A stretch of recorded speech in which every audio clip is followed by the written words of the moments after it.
बिस्मिल्लाहिर्रहमानिर्रहीम। अस्सलाम वालेकुम।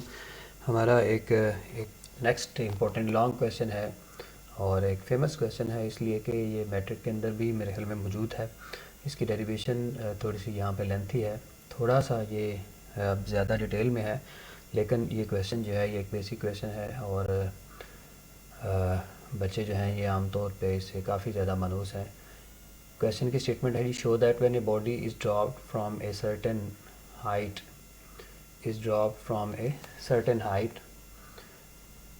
its potential energy is converted into kinetic energy. Discuss the interconversion of potential energy and kinetic energy with and without friction. तो ये question की statement है और ये एक बोर्ड के अंदर बार बार पूछा जाने वाला क्वेश्चन है। तो इसकी हेडिंग की तरतीब जो है वो मैटर नहीं करती। असल में मैं डायग्राम बनाऊंगा तो उस डायग्राम से ही हमें समझ आ जाएगी कि इस क्वेश्चन को किस तरह से हमने अटैम्प्ट करना है। तो इसलिए मैं इसकी हेडिंग्स की तरतीब सेपरेट से नहीं लिख रहा जिस तरह से बाकी लॉन्ग क्वेश्चन के लिखते हैं, लेकिन ये क्वेश्चन इंपॉर्टेंट है, आपने इसको ज़रूर ध्यान से सीखना है। तो देखते हैं जी, हम इसकी एक फ़िगर बनाते हैं और उसको एक्सप्लेन करते हैं।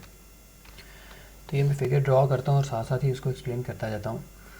हमें बोला गया है कि एक बॉडी है, उसको आपने ड्रॉप करना है एक सर्टन हाइट से, और जैसे ही आप ड्रॉप करेंगे उस पोजीशन पे और फिर वो जब मूव कर रही होगी अर्थ की तरफ, अर्थ सरफेस की तरफ, तो दरमियान में किसी पोजीशन पे और सरफेस ऑफ अर्थ से टच होने से पहले इन 3 डिफरेंट पोजीशंस पे हमने टोटल एनर्जी कैलकुलेट करनी है।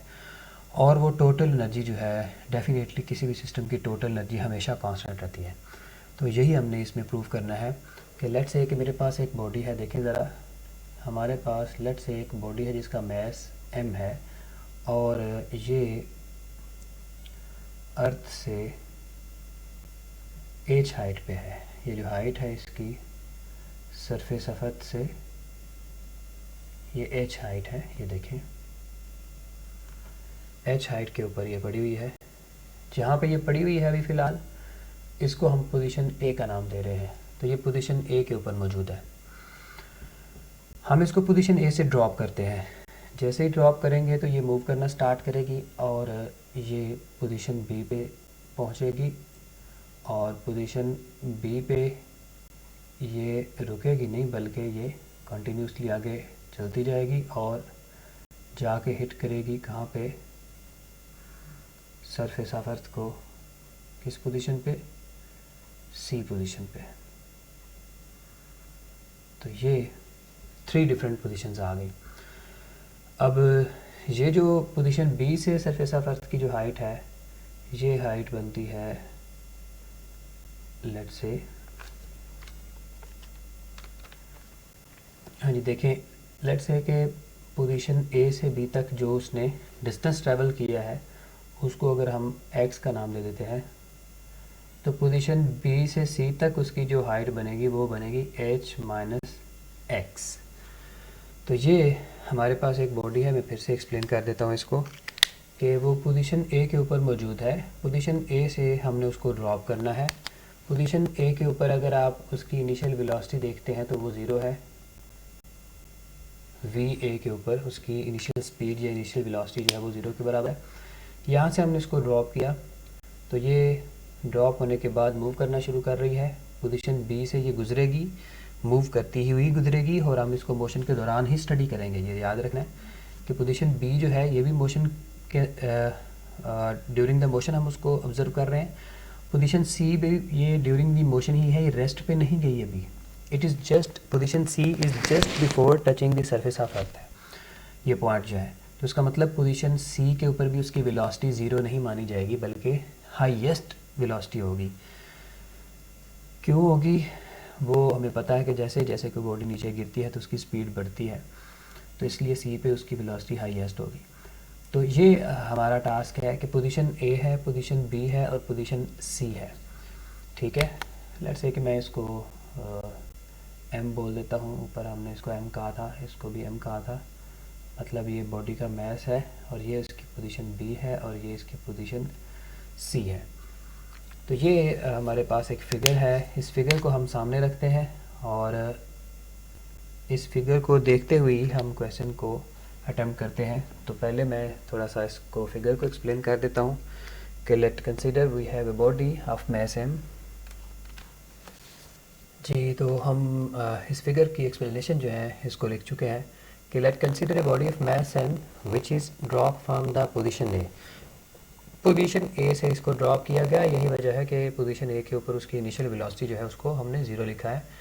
It reaches the position B, ये पोजीशन बी पे पहुंचती है after covering the distance X. तो ये जो एक्स है इसका, ये इसका कवरिंग डिस्टेंस है, यानी ये डिस्टेंस जो उसने मूव किया है, जो उसने कवर किया है। So it covering the distance x and then it gets the final position c.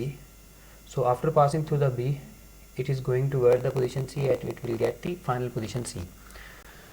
So after covering the distance h distance अब उसने ट्रैवल कर लिया। जब पोजीशन c पे पहुंचेगी तो वो कितना डिस्टेंस ट्रैवल कर लेगी, h। जब पोजीशन b पे पहुंची है तो फिर उसका ट्रैवल डिस्टेंस कितना है, x। तो ये हमने फ़र्क रखना है कि अगर आपसे ट्रैवल डिस्टेंस पूछा जाए, कवर डिस्टेंस पूछा जाए, ए से बी तक x है और ए से सी तक h है, ये है ट्रैवल डिस्टेंस, कवर डिस्टेंस। लेकिन आपसे हाइट पूछी जाए पोजीशन ए के ऊपर तो वो h है, और अगर आपसे हाइट पूछी जाए पोजीशन बी पे तो वो h माइनस x है। So the total energy TE, we will write the total energy with the symbol TE of the body is calculated at these three positions A, B and C as given below. So we are going to calculate the total energy of the body at the position A, B and C like that. तो देखें हम इसकी total energy calculate करते हैं सबसे पहले position A के ऊपर। सो टोटल एनर्जी आप हेडिंग पुट अप करते हैं बेशक, टोटल एनर्जी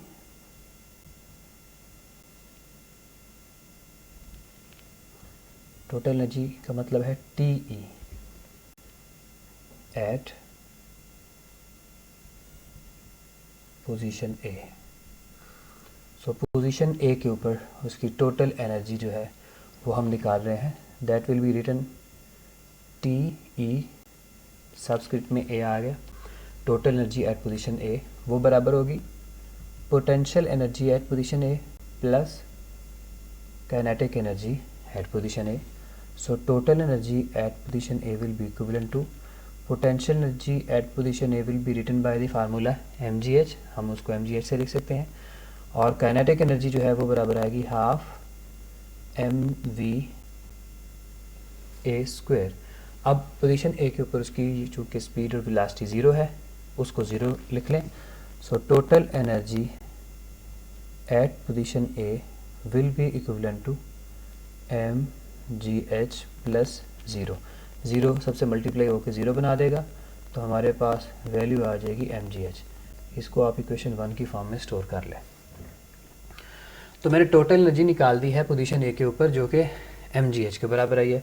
इसी तरह से हम अब टोटल एनर्जी निकालने लगे हैं पोजीशन B पे और पोजीशन C पे। तो देखें, हम देखेंगे कि टोटल एनर्जी का जो रिज़ल्ट है वो तीनों पोजीशंस पे हमारे पास सेम आएगा। तो देखते हैं कि वो पोजीशन B के ऊपर भी mgh के बराबर आता है या डिफरेंट आता है। हाँ जी, तो total energy at position B किस तरह से कैलकुलेट की जाएगी, बिल्कुल उसी तरह से जैसे हमने पहले total energy at position C calculate की है। तो इसके लिए देखें, हम ऐसे इसको कैलकुलेट कर लेते हैं। Total energy at position B is equivalent to potential energy at position B plus kinetic energy at position B। दो हम एनर्जीज की कंसीडर कर रहे हैं, एक पोटेंशियल है और एक काइनेटिक है, दोनों को सम करेंगे तो वो टोटल एनर्जी के इक्वल आएगा। So total energy at position B will be equivalent to potential energy बराबर आ जाएगी। देखें, पोटेंशियल एनर्जी बराबर होती है mgh के, लेकिन यहाँ पे h देखना है, पोजीशन B के ऊपर उसकी हाइट h माइनस x है। तो पोजीशन B के ऊपर हाइट जो है वो h माइनस x लेंगे, क्योंकि हाइट यहाँ पे h नहीं है बल्कि पोजीशन B के ऊपर हाइट की वैल्यू h माइनस एक्स के इक्वल है। तो उसके बाद है हाफ m v स्क्वायर, ये काइनेटिक एनर्जी का फार्मूला आ गया। Kinetic energy half m v square की इक्वल होती है। इसको आप स्टोर कर लें फ़िलहाल, क्योंकि हमें इस इक्वेशन को फ़र्ज़ किया मैं 2 का नाम दे देता हूँ। तो इस इक्वेशन में हमें vb की वैल्यू नहीं पता, vb स्क्वायर की वैल्यू नहीं पता, velocity at the position B हमें नॉन नहीं है, तो उसको हम नॉन करते हैं, उसको हम फाइंड करते हैं। कैसे, हम ये इक्वेशन लगाते हैं। So we know that 2as is equal to V F square minus V I square, हम ये इक्वेशन यूज़ करते हैं। यहाँ पे जो फाइनल वेलोसिटी है ये एक्चुअली पोजीशन बी पे है, और जो इनिशियल वेलोसिटी है ये एक्चुअली पोजीशन ए के ऊपर है, क्योंकि ये इसकी इनिशियल पोजीशन थी, ये इसकी फाइनल पोजीशन है। और जो बॉडी ड्रॉप होती है तो हमें पता है एक्सेलेरेशन जो है वो हमेशा जी के बराबर होता है। एस उसका मैं बता चुका हूँ कि ट्रैवल डिस्टेंस है, तो ट्रैवल डिस्टेंस यहाँ पे एक्स है। जब ए से बी तक बॉडी ने मूव किया है तो उसने कितना डिस्टेंस ट्रैवल किया है, वो है एक्स। तो वी बी स्क्वेयर की वैल्यू आ जाएगी V B square minus zero square, so 2gx will be equivalent to V B square. तो देखें ये वी बी स्क्वेयर की वैल्यू हमें फाइंड हो गई, नॉन हो गई, तो इक्वेशन 2 में पुट कर दें। सो हम लिखेंगे इक्वेशन 2 बिकम्स, इक्वेशन 2 में वापस जाते हैं, इक्वेशन 2 बिकम्स, इक्वेशन 2 जो है वो क्या बन जाएगी, total energy at position B is equal to, ये सारा फैक्टर एम जी वाला अंदर मल्टीप्लाई कर दे, ये आ जाएगा M G H minus M G X, M G H minus M G X हो गया, plus half M V B square, जो वी बी स्क्वेयर है वो 2gx के बराबर आ चुका है, इसलिए वी बी स्क्वेयर की जगह पे मैं वैल्यू लगा देता हूँ 2gx। तो ये वैल्यूज़ मैंने इसमें पुट कर दी हैं। अब देखें ये हमारे पास आ जाएगी total energy at position B is equal to, ये 2 इस 2 से कैंसिल हो सकता है, ये बराबर आ जाएगा M G H minus M G X plus M G X, ये माइनस एम जी एक्स है और ये प्लस एम जी एक्स है, इन दोनों को कैंसिल आउट कर दे, तो total energy at position B will become equal to M G H. तो ये एम जी एच के इक्वल आ गया है, इसको हम इक्वेशन 3 का नाम दे देते हैं, ये इक्वेशन 3 आ गई। तो इक्वेशन 1 में हमने निकाला था अभी total energy at position A, वो भी एम जी एच के बराबर आई थी, तो हमने टोटल एनर्जी निकाली है इसकी एट पोजीशन बी, वो भी एम जी एच के इक्वल आई है। अभी हम निकाल रहे हैं टोटल एनर्जी एट पोजीशन सी, तो नेक्स्ट हमारी हेडिंग है टोटल एनर्जी एट पोजीशन सी। याद रखें हम ये सारी की सारी जो कैलकुलेशन कर रहे हैं, ये तमाम calculation in the absence of air friction force है, हमने एयर फ्रिक्शन फोर्स का भी कोई जिक्र नहीं किया।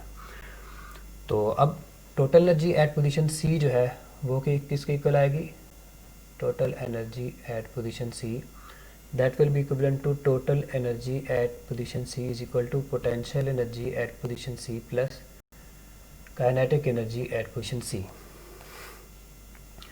ये हमारे पास इक्वेशन बनती है जी total energy at position C पे। So total energy at position C जो है, फिर दोबारा देखें potential energy at position C, अब C के ऊपर उसकी हाइट 0 है, इसलिए मैं लिखूँगा m g into 0 plus kinetic energy at position C बराबर आ जाएगी half M we C square, ये फार्मूला लगा दिया। So total energy at position C, ये एम जी से मल्टीप्लाई होगा 0 से, तो ये सारा फैक्टर 0 हो जाएगा, हमारे पास जो वैल्यू आ जाएगी वो आ जाएगी half M we C square के। अब दोबारा हमें इस इक्वेशन में वी सी स्क्वेयर की वैल्यू नॉन नहीं है, जिस तरह से यहाँ पे हमें वी बी स्क्वेयर की वैल्यू नॉन नहीं थी, बिल्कुल उसी तरह से हम इसको फाइंड करते हैं। So we will find V C square by equation, so by the same equation हम लिख सकते हैं जी 2as is equal to vf square minus vi square. फिर दोबारा देखें 2 उसी तरह से acceleration due to gravity g के बराबर है, s उसका ट्रैवल डिस्टेंस है, पोजीशन a से c तक उसने h डिस्टेंस ट्रैवल कर लिया है, तो ये देखिए मैंने इसको h के बराबर लिख दिया, ये 2gh के इक्वल आ गया। तो अब देखें ये हमारे पास आ गया है 2gh is equal to V F square. ये वी एफ क्या है, फाइनल वेलोसिटी है, कौन सी पोजीशन पे, सी पे, इसको मैं वी सी लिख देता हूँ, ये आ जाएगा वी सी स्क्वेयर, और इनिशियल वेलोसिटी कौन सी पोजीशन पे थी, ए पोजीशन पे, तो ये आ जाएगा V A square. V A तो 0 था, इसकी वैल्यू 0 लगाएं, तो हमारे पास दोबारा से वैल्यू आ गई है 2gh, ये 0 हो गया, तो वी सी स्क्वेयर की वैल्यू आ गई 2gh। So total energy at position C become, दोबारा से total energy at position C को लिखें तो हमारे पास आ जाएगी half M we C square के। तो वी सी स्क्वायर की वैल्यू लगाएं, वी सी स्क्वायर की जगह पे हम लिखेंगे 2GH, ये 2 इस 2 से कैंसिल कर दें। So total energy at position C will be equivalent to mgh। ये इक्वेशन 4 आ गई। आप ज़रा नोट करें, मैंने पहले इक्वेशन 1 लिखी थी यहीं पे, फिर इक्वेशन 3 लिखी है, फिर इक्वेशन 4 लिखी है, ठीक है। 2 कोई और इक्वेशन है, लेकिन 1, 3 और 4 ये तीनों इक्वेशंस जो हैं ये हमारे पास टोटल एनर्जी को रिप्रेजेंट कर रही हैं, पोजीशन ए पे, पोजीशन बी पे और पोजीशन सी पे। और हमें नज़र आ रहा है कि टोटल एनर्जी हमेशा mgh के बराबर रही है। मतलब mgh के बराबर से मुराद क्या है कि आंसर उनका सेम रहा है, यानी अगर वो 10 जूल थी, टोटल एनर्जी तो 10 जूल ही रही है, उसमें कोई कमी बेशी नहीं हुई। लेकिन हम देख रहे हैं कि जैसे जैसे हाइट उसकी कम होती जाती है तो पोटेंशियल एनर्जी तो है वो तो कम होती जा रही है। इसका मतलब एनर्जी एक एनर्जी की वन फॉर्म जो है वो ख़त्म होती जा रही है। तो जब एक फॉर्म ख़त्म हो रही है तो इसका मतलब किसी ना किसी दूसरी फॉर्म में उसने कन्वर्ट होना है। तो वो कौन सी एनर्जी है जिसमें वो उसकी कन्वर्जन हो रही है, वो डेफिनेटली काइनेटिक एनर्जी है।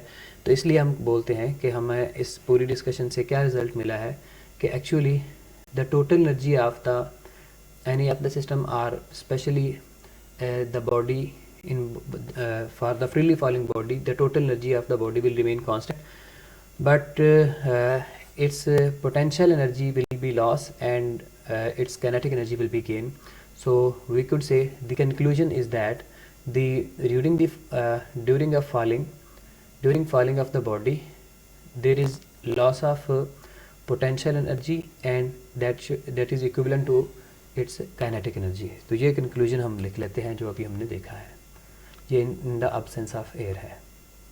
तो बच्चों देखें, जो हमें इस पूरे एक्सपेरिमेंट से जो बात समझ आई है उसको मैंने कंक्लूजन्स की फॉर्म में लिख दिया है। कंक्लूजन नंबर 1 में है the total energy of the falling body is constant at every point, कि टोटल एनर्जी तो हर पॉइंट पे उसकी सेम है। और सेकंड पे हमने क्या देखा था कि potential energy is converted into kinetic energy by the relation loss of potential energy is equal to gain in kinetic energy.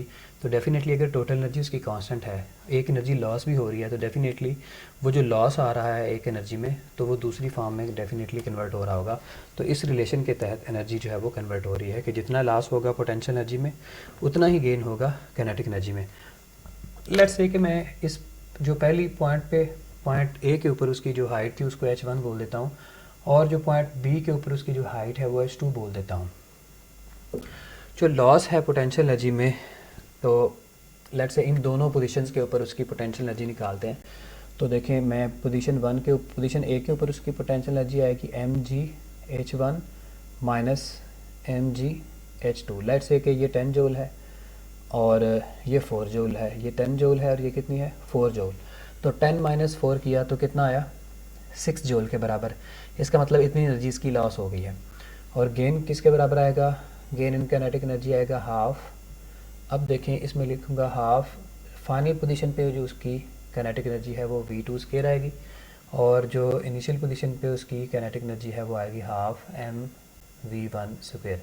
देखें ये ज़रा ध्यान रखें, यहाँ पे मैंने ऑर्डर 1 यूज़ किया है क्योंकि पोटेंशियल एनर्जी पोजीशन 1 पे ज़्यादा थी और काइनेटिक एनर्जी पोजीशन 2 पे ज़्यादा है, इसलिए बड़ी वैल्यू हमेशा छोटी वैल्यू से माइनस करेंगे, ये ज़हन में रखना है, क्योंकि ये लॉस हो रहा है और ये गेन हो रहा है। तो पोजीशंस का चेंज है, पोजीशन 1 के ऊपर इसकी एनर्जी ज़्यादा है, पोजीशन 2 पे कम है पोटेंशियल एनर्जी, लेकिन इसकी पोजीशन 2 पे ज़्यादा है, पोजीशन 1 पे कम है, इसलिए मैंने इनको इस तरतीब से लिखा है। तो ये अब देखें पोजीशन जो 2 है उसके ऊपर लेट्स से इसकी जो एनर्जी है वो 6 जूल है, और पोजीशन 1 के ऊपर इसकी एनर्जी जो है वो 0 जूल थी क्योंकि उसके रेस्ट पे है। तो 6 minus 0 will be equivalent to 10 minus 4, ये भी आंसर 6 आ जाएगा, 6 माइनस 0 का आंसर भी 6 आ जाएगा। तो ये इसकी देखें एनर्जी जितना लॉस हो रहा है। अब असल में मैं समझाना ये चाहता हूँ कि mg तो इसमें कांस्टेंट है ना, तो ये देखें ये mg को कांस्टेंट ले लें तो h1 माइनस h2 के बराबर इक्वेशन आएगी। यहाँ से हाफ m कॉमन आ रहा है तो इक्वेशन आएगी v2 square minus v1 square. तो देखा जाए तो हाइट में लॉस है और देखा जाए तो वेलोसिटी में गेन है। तो असल में जो बात है कि जब काइनेटिक एनर्जी लॉस होती है तो वो किस वजह से होती है, हाइट में लॉस आने की वजह से। इसलिए आप ऐसा किया करें, mg के साथ जो हाइट में लॉस आया है उसको अगर आप डेल्टा h लिख दें तो mg के साथ उस डेल्टा एच को मल्टीप्लाई कर दें तो वो लॉस ऑफ पोटेंशियल एनर्जी निकलेगा। और अगर आप गेन इन काइनेटिक एनर्जी निकालना चाहते हैं तो half M v2 minus v1 उसको डेल्टा v स्क्वायर लिख दें, ये गेन इन वेलोसिटी होता है। तो ये लॉस ऑफ हाइट है और ये गेन ऑफ वेलोसिटी है, यानी v2 minus v2 square minus v1 square आ जाएगा और ये h1 माइनस h2 आ जाएगा। तो ये रिलेशन है हमारे पास, जो एक्चुअली बाज़ दफ़ा लिखा जाता है कि लॉस किस में हो रहा है, पोटेंशियल एनर्जी में, लेकिन रियल में वो किस में हो रहा है, वो हाइट में लॉस हो रहा है। तो हाइट में लॉस होने की वजह से पोटेंशियल एनर्जी में लॉस हो रहा है। और काइनेटिक एनर्जी में गेन किस वजह से आ रहा है, स्पीड में गेन की वजह से आ रहा है। तो अब देखते हैं, ये जो रिलेशन मैंने दिखा था ये था in the absence of air friction force.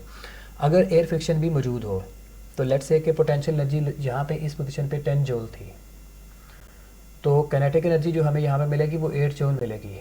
अगर आप शामिल कर लेते हैं किसको, अगर आप साथ अपना एयर फ्रिक्शन फोर्स को भी इंक्लूड कर लेते हैं तो फिर हालांकि होना चाहिए था कि यहाँ पे पोटेंशियल एनर्जी अगर 10 जूल है तो काइनेटिक एनर्जी यहाँ पे 10 जूल ही आनी चाहिए थी। ये 2 जूल एनर्जी कहाँ पे गई है?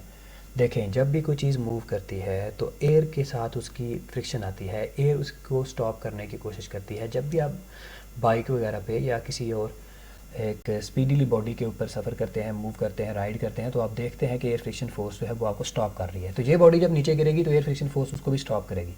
तो कुछ एनर्जी जो है वो उस एयर फ्रिक्शन के अगेंस्ट में उसकी यूज़ हो जाएगी, यानी बॉडी रुकती तो ना उसकी वजह से, लेकिन कुछ ना कुछ एनर्जी ज़रूर वो ज़ाया कर देती है। यानी बाइक को अगर आप in the absence of air friction force चलाएं तो वो बड़ी तेज़ चलेगी, क्योंकि एयर उस आपको स्टॉप ही नहीं कर रही। तो जब इन the presence of air friction आप बाइक को चलाएंगे तो एयर जो है वो आपको स्टॉप कर रही है, आपकी मोशन को स्टॉप करेगी और आपकी एनर्जी कुछ ना कुछ वो उसके अगेंस्ट में ज़ाया होगी, सारी एनर्जी स्पीड में कन्वर्ट नहीं होगी। तो यहाँ पे भी यही मामला है, इसलिए हम बोलते हैं कि in the presence of air friction force जो है वो ये इक्वेशन बन जाएगी। So in the presence of air friction force loss of potential energy will be equal to gain in kinetic energy plus work done against the frictional force. Let's say कि जो loss हुआ potential energy में 10 joule हुआ और जो gain हुआ kinetic energy में वो 8 जूल हुआ, और जो वर्क हुआ वर्क की फॉर्म में जो लॉस हुआ हमारा against the air frictional force वो 2 जूल हुआ। तो टोटल आंसर फिर यहाँ पे भी क्या आ रहा है, 10 ही आ रहा है। लेकिन अगर आप इसकी इक्वेशन लिखना चाहते हैं तो इक्वेशन को लिखेंगे किस तरह से, लॉस ऑफ पोटेंशियल एनर्जी फिर उसी तरह से mgh के बराबर आएगा और gain in kinetic energy half mv square के बराबर आएगा, और वर्क का फार्मूला होता है FD cos थीटा। तो यहाँ पे मैग्नीट्यूड ऑफ द वर्क ले रहे हैं हम, थीटा को अगर इग्नोर कर दें तो फोर्स और डिस्प्लेसमेंट का प्रोडक्ट होता है। फोर्स यहाँ पे let's say air frictional force F है, और जो कि यहाँ से यहाँ तक उसका जो डिस्प्लेसमेंट है वो h के बराबर है, तो F into h आ जाएगा। तो ये एक प्रॉपर फार्मूला आता है फिर इन the presence of air frictional force. तो ये बेटे क्वेश्चन यहाँ पे एंड होता है, इसको आप याद रखिएगा, ये क्वेश्चन इंपॉर्टेंट है, ठीक है जी, और स्मार्ट सिलेबस का भी पार्ट है।